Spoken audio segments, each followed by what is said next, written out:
తాజా అంశాన్ని చూస్తున్నాం. రంగారెడ్డి జిల్లా రాజేంద్రనగర్ మండలం మైలార్దేవ్పల్లిలో శాస్త్రిపురం కాలనీలో హైడ్రా భారీ ఆపరేషన్ చేపట్టింది. 100 కోట్ల విలువైన 188 ఎకరాల హుడా అనుమతి పొందిన లేఅవుట్లో క్రీడా స్థలం కోసం కేటాయించిన స్థలంలో అక్రమ నిర్మాణాలను హైడ్రా తొలగించింది.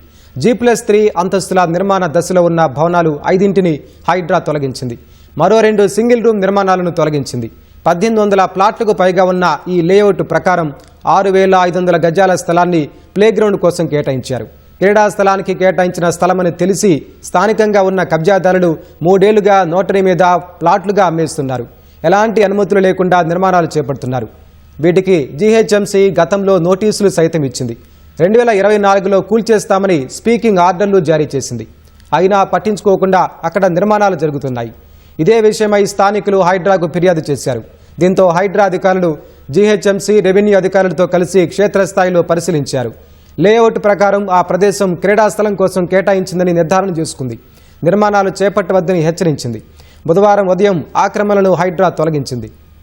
నిర్మాణంలో ఉన్న 5 భవనాలతో పాటు మరో 2 చిన్న గదులను తొలగించింది. ఇంకో 2 భవనాల్లో ఇప్పటికే నివాసాలుండడంతో వాటిని మినహాయించింది. క్రీడా మైదానం అందుబాటులోకి రావడంతో శాస్త్రిపురం కాలనీ వాసులు ఊపిరి పీల్చుకున్నారు.